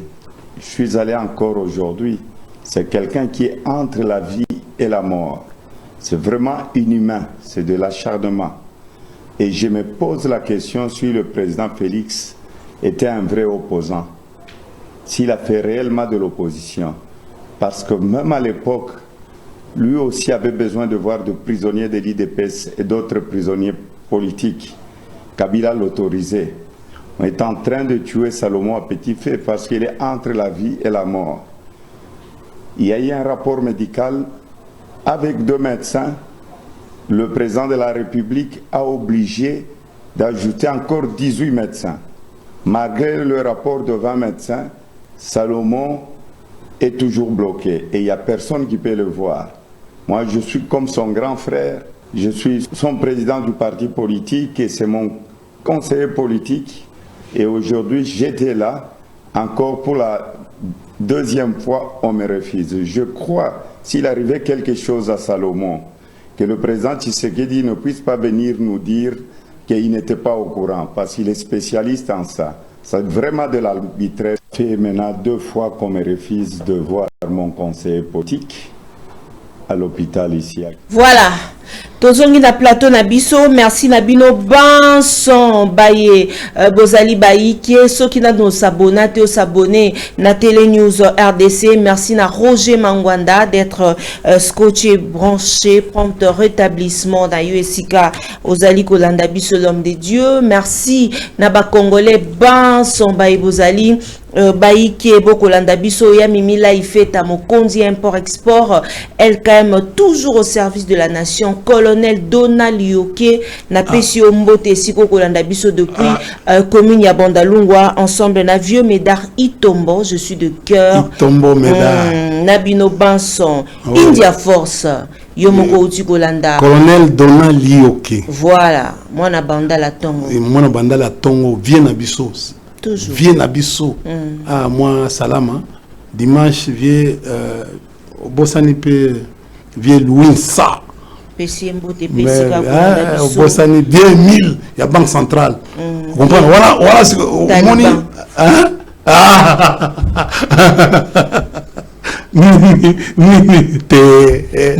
Va bien à Bissau. Vraiment, va bien à Bissau à Bandal. Vous comprenez? Va bien à Bissau à Bandal. Bon, tous on a pourquoi na chez Aminata. Bon, si bino nyonso mbote ba vieux nanga, vieux ngambe. Ah, moto nanga ngambe na pesi mbote. omoni tango tozo récupérer makambo ao omoni la campagne to sala wana ngambe yebi bozo récupérer nini to récupérer le plan Namena bana bandal tozo récupérer le plan India Force pourquoi maponomi ekozala au commencement était la parole la parole était et Dieu est mais landali lobat Hermoso succès likolo. Mais likolo te maman, likolo te ngam na ko yebiso vérité. Baya ya wana bazo bulungisa bino. Vous comprenez? Te yom to bulungisa ma. Non, yozo comprendre. Bozo zonga bozo. Non, bozo mais na yebisi yo. Donc makambo nyoso biso to moni ya théâtre. Eza comédie. Ah, la comédie. Ngana tuna ki ona bi bureau de vote eza wapi? Oh yo ko voter. Yo votaka na joie liteno nga vota na ou bien na il faut déjà la combo na petit pigeon mais il faut ce qui wana il faut déjà la combo et bon les gars pe amo semikate na mais on peut voter même na commune ou bien parce que même ba combo na bino ebimina en terre vous comprenez bon le tozana no ende ba lo bato zela iko kelo kendo mais to ko zela ti wapi oh pali pour palobi to zela to ko zela ti wapi petit nangai à Bandal moi na Bandal a sali plein na Londres bon faut que bagaga félicitations fallait tout pas il faut au moins il faut pas comprendre que on Bandal la biso dimisa ba politicien ba grand politicien ba Mobutu ba Viekengo ba Lumumba ba musée Laurent Kabila ba Bandal on est dimisa ba India Force zolo tabozo ngandeni Makesa Mangangwa lobi vie India panza mpoke nako panza mpoke lengi nanga kati nazo panza mpoke eza miracle te eza ba komi ya Nzambe vous comprenez tata Kimbangu Kiangani alobaki yango ba prophète Mikolo tala ba prophète Mikolo bazo beta biloko bon tozo ngano na dossier à Katumbi empêché à komona Salomon Kalonda leki na yo pourquoi tout ça et ya mawa mingi Salomon a souffrir mais tout se fait j'ai aimé le langage de konanga moni de là il me dit India les Idi là, c'est un grand nom de nom de famille, un grand nom. Chez nous, tous on a rankinité. Il y a un problème à rankinité, il y a un politique, mais bilo bozo salawana, ils ont sepeli ça. Non seulement les Congolais, ils ont sepeli ça, ils te belete. Va te belete parce que ti lelo na yeba te comment Salomon a se retrouver dans la situation on pourrait comprendre batu mususu mais Salomon te asali logo te un homme serviable un homme qui a au fait mais il peut arriver à subir babiloko mais que politique là il y a drogue politique c'est la drogue. Ah bon? Oui, la drogue. Balia a toujours na tango biloko ezo chauffer te. Ah, na place sur un plateau, sur un plat froid. Vous comprenez? On modèle ba ko sala on. Même moto ya lobaki non, on est en train de financer mais non mais biso kaka on a compte na banque. Mais pose wa montant moko boye mais bazo nyonga yo e Kabila kutunde mtu hein ba o abimisa bon na ye bozo nyonga ye biso moko ba India o pona kena obimisa kata moi l'art muke vous comprenez et comment le boulot c'est pas ça la politique c'est pas ça la politique merci India Force bon empêcher Moïse à kotala en politique bon bolobi biso mutotozaki mais biso to va permettre bino Kabila peut vous permettre d'aller il ne refusait jamais Bon, on a accès, voilà. Mais les lots, pour nous, moi, j'ai fait combien de tours dans Ndolo pour nous, j'ai fait combien de tours? Chaque fois, repoussé pour dans les bossos et Ndolo. Chaque fois. Donc, c'est-à-dire que ceux qui m'ont bakangié, bande qu'on a besoin de droit à pour la assistance. C'est pas normal ça, c'est pas. Mais à Salamini, est-ce qu'à Boma, est-ce qu'il y a un abonnement? Bayola pour la micro kaka. Vous avez vu? Baoyo va seribin, bakurutu na biso. Mais si quoi yo, non tu n'as comprendre le non yula makufi na micro. Mais na yebite. Micro. Il a été empoisonné. Il y a un rapport médical certifié. Empoisonnement. On a Benoît Yulama. Oui, empoisonnement. Moi, j'étais laissé. Empoisonnement. Empoisonnement. Sa famille a dit. Botika babino kowana. Botika. Ça, c'est pas la politique. Ils ont malamouté. Botika. Ils ont malamouté. Mouto sali bongo. Est-ce que Yopé. Botika la seko éternel? Non. Botika la éternel te. Tout le monde ezali, tout le monde ezali. Mais tout ça la politique il y a contradiction. Motoyen na la vérité à lobby. On dit na lobby élection ezate. Et na yebisi tokei même sur le plan mamakamsusu, sur le plan même il y a documentation ba bengi critique historique. Maman, ti lelo, tous on a besoin, Sénégal a besoin de 500 000 tonnes. Il y a pas PV kaka. Asi a eu combien? Hein? Rien. Ah ouais, yo muto yebisi no ceux qui 2 ou 3 tonnes yaki na hein? On dit combien? 4 combien? 4 tonnes. Mais yaki ceux qui na Chine. Vous avez mon ti lelo non to zaliawa to ebi fichier T. Ba fichier là ba même ba bureau de vote T. Vote dans une semaine. Vous avez lelo déjà journée lelo déjà ko liama déjà. Vous avez si ko bateau yo tala et bateau yo so basali campagne et vous en avez ni. Parce que on a 2 scénarios. Il y a 2 déjà requêtes, il paraît dans la cour constitutionnelle. Requête il y a Théodore Ngoyi na ba Fayulu. Wa requête à Liboso pour na ko réquiser pratiquement processus oyo. Bon, deuxième requête ezali requête ya Seni pour la rallonge, il y a un délai. Bon, si ko Seni azoko banga ko sala yango. On comprend la tiki la bavie Fayulu ba sala yango ba sala yango pour réquiser discussion et bandi.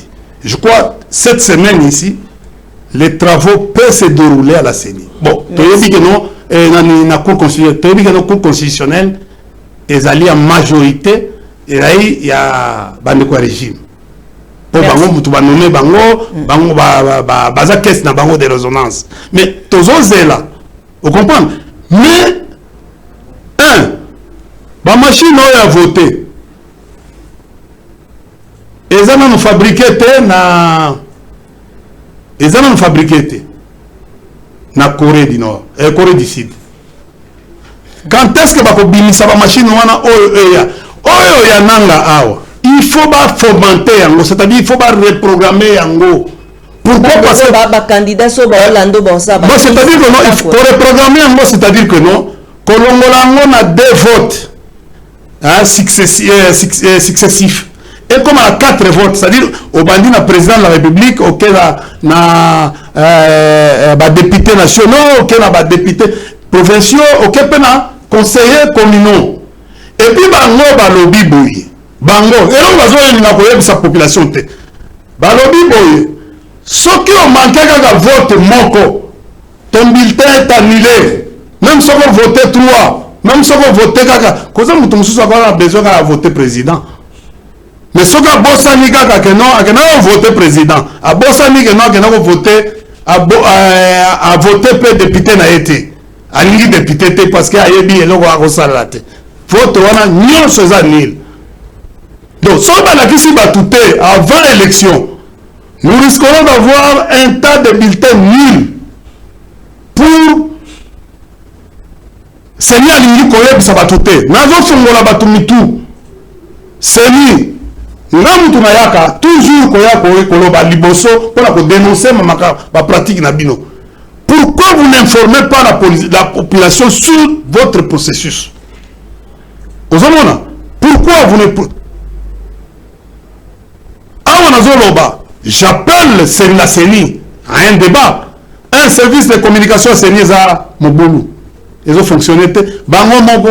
Quand vous voyez l'arrogance de Ndegonanga Kadima, il devait être neutre et fédérer tout le monde pratiquement. Mais il y a BBC déjà, cadre de concertation. Il y a BBC en haut. À créer le climat. Merci beaucoup.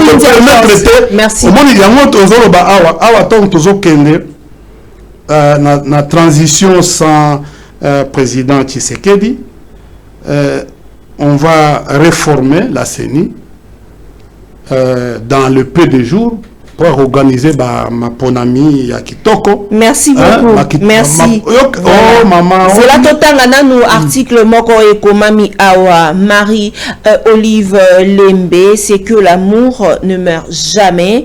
Elle s'est recueillie le dimanche 10 décembre sur 2 tombes, celle de Tchalamouana décédée le 10 décembre 2022 et celle de Sarah Fanny Da Cruz, journaliste célèbre et membre de sa communication, décédée 2 ans plus tôt, le 15 décembre 2020. Le visage marqué par une profonde tristesse, Marie-Olive Lembe Kabila a pu malgré tout réconforter les 2 familles. To présenter pe ba condoléances na biso na bandeko nyonso oyo bazalaki touché na liwa ya bandeko na biso et babale. Courage également na maman Olive Lembe na mai oyo akosala malgré bandeko basi bakufi kasi akobosa na bangote ezali eloko ya malamu o biso pe tokosenga na baepe oboko kamba biso bokanisa bandeko na biso bazikaka na siège ya UDPS bokanisa ka mabota na bango po bakolela mingi bokanisa ka ezala tete pona ko encourager pe bato bazalaka zonga ya bino ezala te na kokenda tete. Maman Tchalamouana salaka mingi na PPRD na reconnaissance wana tomoni Marie-Olive Lembe oyo azali mwasi ya sénateur à vie Joseph Kabila Kabange akendeki ko gumbama oboso bwa tombo ya bango. Bisope tout à l'heure tozoke na église na Sacré-Cœur. OK. Messe moko ezali wana pour la maman Tchalamouana. D'ici 16h nous serons là. Okay. Donc bisognon sur kabiliste. Vous voyez que non, il y a d'abord muséiste et kabiliste, joséphiste. Oh, azaki nyonso. Azaki nyonso biso ba ancien tozalawana tout à l'heure. Donc il faut vous féliciter maman Aro. Il y a calculatrice. Vous comprenez? Il y a ça naturel, ça vient, ça est loco. Kolinga mutu, ça sort du. Hein? Il y a mutema. Il y a maman Aro. Merci maman pour cette compassion et Tozali. Merci pour ça. Merci pour ça et nous pensons que Vienna Machala quand on est au solo là qui Tatiana yeyo et quand on est au solo là qui puis au moment où développer le lobby trop nazana iloba au lobaki mambo ya ulama bon dans une émission na kolinga koloba mingi te. Merci maman Wao pour ces gestes. Courage à vous, FCC, PPRD, Yamouze, Laurent Désiré Kabila, Bino Bansoa, Naboye Bate, Bissore, Ako News Elongo, na Télé News RDCP, Tozali de cœur, Nabino Banson, malgré, Borumo Banga ba micro, mais pas Nabiso ba micro qui toko po Nabino Nyonso. Courage également, na Kulutu Claude Machala, na ba famille Nyonso. Topesa déjà mbela. Na ba communicateur nyonso ya FCC boyebi na ebisa ibino place nini fo bokende ko bokendaka ko ke ngulu te donc bokomo banga déjà ba micro mais parce que ba luki biso na maloko mais ils aussi mbaga te ba komo luka sikoyo vous comprenez ngai pour la protection na baleki na nga parce que bon il faut ba petit ba vivre 2024 na ndenga bosolo. Merci beaucoup. 2024 ndé makambo. 2024 ndé makambo bandeko balandi. Livre de promesse yango wana ezali awa bandeko balandi écoutez kama livre de promesses, les livres de promesses de Félix Tshisekedi Yangoa n'a plus de 250 promesses non tenues. Yango côté kama déjà pour na basusu bobenga kingai baike maman Tatiana tozali na besoin de tozo livre. Apparemment Moïse Katumbi a son bail livre. Il y a solo hein. Yango azo se référer. Merci na rosenga na bino nyonso botanga livre de promesses. Mais nazo bangande dépense ba candidat basali trop basali dépense to combination émission na photo kabwana annonce on ko sali mandé nini boto kabwana ti na to maman tata parce que nga zo comment yo la maman pourquoi parce que non il faut voir les dégâts non moni élection sali non exact maman moni annonce wana ba o nyoso basali tango tokozongela makambo wana bakoka isusu na mbongo te bakoza isusu na mbongo te osala campagne omoni mawana bango sai bakozongela isusu te ekokoma neti situation moko d'abord ya affaiblir bango bana besoin 21 000 on comprend boule nyonso omoni bakandidat nyonso bana boule politique te bono sa société non bobo ça n'a pété moi na boka Alain Bolodjo pe a commis livre pour na forêt o ya biso awa o akoza na besoin nango bobengi na numéro o ezali affiché na bas écran to kopesa bino ndenge nini bosala pour que bozwa livre ya Bolodjo pe moi na mboka Aristote Ngari meka to numéro no ya contact ba o ba olinga ba solo katana masina betana no eloko wana muke pangana oyo kila ba député ba candidat oyo o pesa ba attention mais na yebisi yo maman Tatiana siko pesa ba candidat yo somona élection yo fanda pembeni wana bandana na ningite batu bayeba parce que yo bana batu bavanda batie mbongo ebele ba pesa ba mbongo akandia ya campagne te vraiment motema mabe ni au secret motema mabe numéro pour $1000 bokoma il mbongo nyoso bo belé seja le baleke belé seja le baleke belé to si c'est mais yazui ko mais ba o bususu baleke belé on comprend mais elle a contrôler batou non ils a bien numéro à contact aussi lisa on comprend ils a bien té nazo yo ke la mama wa mingi basi mata parce que mbongo bozo odeki mapangu ya batou ya papa na mama nzambe na ngai buko lupango kei ko ba finka wana oyo finka wana nini ezalaka ba finka bazo finka na ba o mususu soki banani wana bazwa kapena.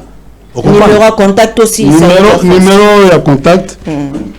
Zali 09 98 41 52 36 09 donc 00 243 9 98 41 52 36 donc au Bénin toko attention ko fingi ngai ngana sina message ngai o finga ngamela ko na ozongi solo réflexion ba mandat to comme ba camarade lelo vous comprenez na lité ya wana ba trois taliban ebele parce que moni mikolo pour faire fâcher bango ba taliban Moïse fait amatou moli yombo le bagasi peut perdre soutenir non tu soutenir Katumbi te vous comprenez non nous n'avons pas besoin souci à opposition mobimba ils allaient à départ ya monsieur Chilombo nakosa ote.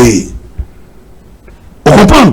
Souci à opposition et puis ezali ya kosakanate, c'est-à-dire non akende et pays ekotikala. Et vous allez voir comment le pays va congolais bakanga ki élection ezate.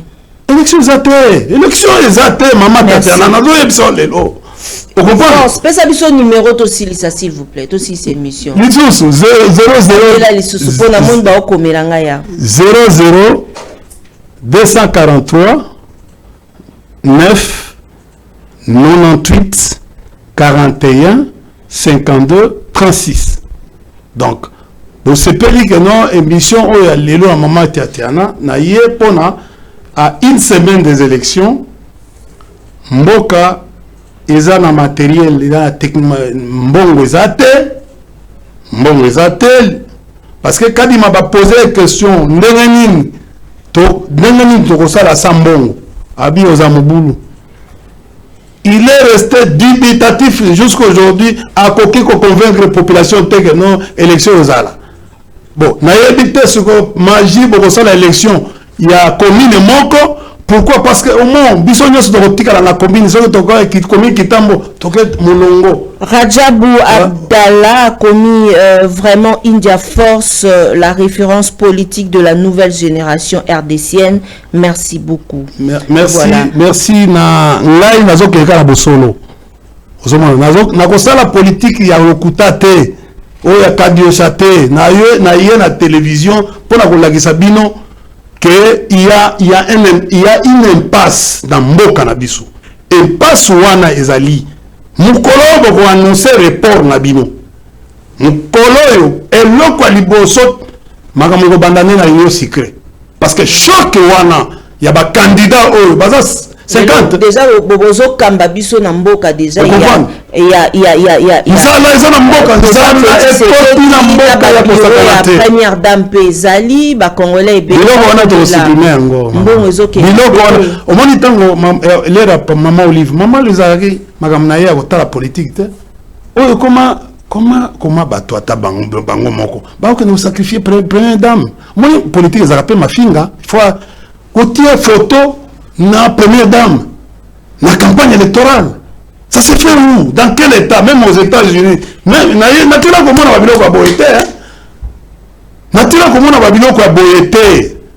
Donc comment marrainage ou parrainage ou marrainage ou matriarche ou patriarche. Non. Je respecte la première dame mais bino batu mususu luka ba trafic d'influence wala botika. Vous devez vous allier. C'est comme maman Lobaka jour en première dame à lobby selon mes visions. Non, la première dame a toujours la vision Mukonzi Mboka. C'est lui qui renforce. A la vision mususu. Ah maman na biso mais vision à cause de la vision différente na vision mbali na été. Vous comprenez? Il faut encadrer ou encadrer. Vous comprenez? Zacle, hein? Zacle, mutunangai, encadrement ils ont bien. On va pas politologue, il faut pas le la pembeni, pas politologue. Et bon, au Congo il peut y avoir encore parmi les 10 politistes, hein? India Force 2 minutes, balobi ke okolo baso ki élection izate. Peut perdre au salani. Ah c'est à lobby. Peut perdre. Mais okoloba. Oh, alors le bac à son élection c'est amité. Pardon? Pour l'instant, quoi, ça saute ce qui est élection. Est-ce que au monde que non, ce qui m'a zembé, que nous bêta balle à dévoiler la caméra au sale. Très bien. Ce qui vite à l'ina qui est arrivé que non neuf, nous avons une mission il y a que bêta mokele na balle. Match oyo maman ils ont match kwata. Oui match kwata. Maman Tatiana. Tu as match kwata. Vous comprenez? Ba jouer bazama kolongulu, ba kobeta na terrain ya Milangi. Est-ce que vous comprenez? Na kata terrain wana, ba juste de touche. Nous sommes balé, baza ba aveugle, ba omonate, mais baza na kitambala. Ou ezui. Mais ce que arbitre aza baba, même a sifflé. Ah baba. Mais que bala yango eza bala libende mais eza na terrain ya Milangi. Keba Mazembe azwa penalty na carré. Merci Tokoni na suka. Kepa Mazembe azwa penalty na carré. Siko bale za libende. Pour un niveau club. Je salue mon ami personnel et privé Bestine Kazadi Bestine.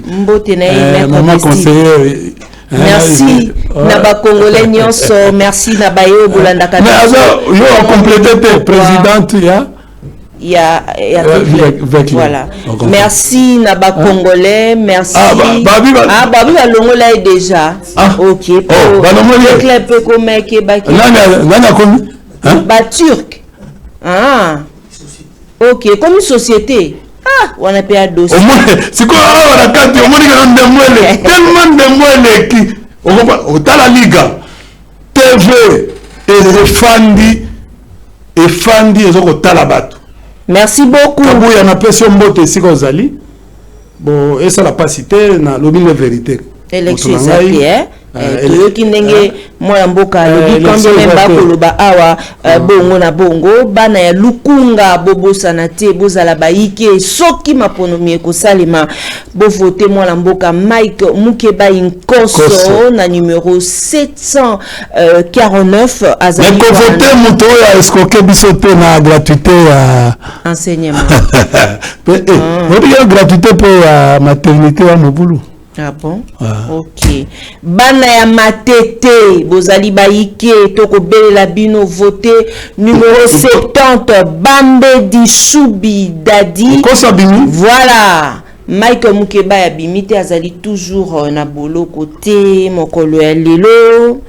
Nano abimité et merci na ba congolais na sengi na bino bo voter Mike Mukeba Inkoso mwana mboka ya message ni na bino boko ba ko voter na numéro 749 bana ya bana ya matete Bambe Dishubi Dadi azaliwa na pona bino banson bana ya matete alobia ko ya na masolo ya sika pona ko bongola commune ya matete bana ya banda bana ya funa boko voter nani bana ya funa India force zoya bana ya funa batu bazate bana ya funa batu bazate obi funa mopandisango oyebi labi yokana Zulu Shibule aza journaliste bo voter pour na Gentini Ngobila te bo voter pour na pasteur wana mususu wana te parce que basali biso déjà bino mo municipal India Force te aye voter te okopana vome kangika vome atako kozwana mutu nanga kalombo ke bon oui mais akozwa te nabi akozwate bakovo bazali bakalomoloneli bawamu bakolete bazali bon biso baindia tozokoya na 2024. Très bien. Merci. Maponami ya solo ezali na date nango oyo eza maponami te. Pourquoi? Parce que bana bandal bango mo ba bindo tout le monde ba bilongi ya sika muto abimika ka boye vous comprenez abimika boye mais tozoye baté oyo non tout ça vieux na mino bokende ozwa bilo na bino bozwi mwa lar na bango pe baza piaka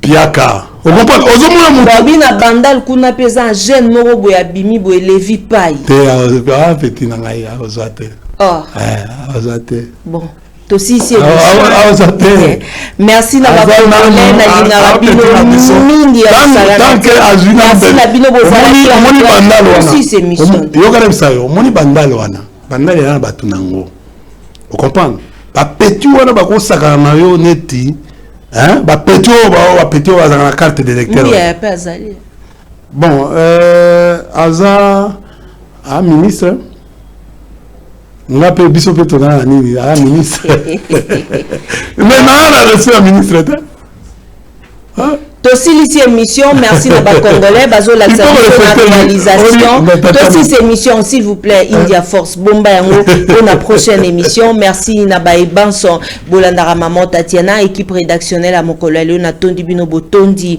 Un grand merci na ba congolais pe na ba congolaise banson baibulanda kabiso tongo midi pe pokwa bope sa confiance na Réaco News pe Télé News RDC soki nzambe azongite retrouver maman Tatiana na mikolo mi zalikoya balobaka l'église et la presse sont au milieu du village, mais la voix de Tatiana lutte contre l'inversion de valeurs, vous dit que l'église est le corps du Christ, Christ est vérité, alors l'église et la presse sont dans la vérité. Merci à Cécile Osango, la confiance du chef Serge Katembo, Félicien Wanza depuis Dallas, Nalingi Bino Mingi, Mwalamboka, Gina Mateta Matumo na papa social, Matondo Mingi na Yope, Nabino Banson, Tokute Nabino, et un grand merci Nabino Baibozala ki wana bo pesi biso 2 heures pour te bo vandawa na Kolanda biso, Nzambe Abukasi Bonson Kangola mboka na biso Congo. Au revoir. Na pesi pe vieux Jean-Pierre Bemba Mbote et Sikazali. Merci, au revoir.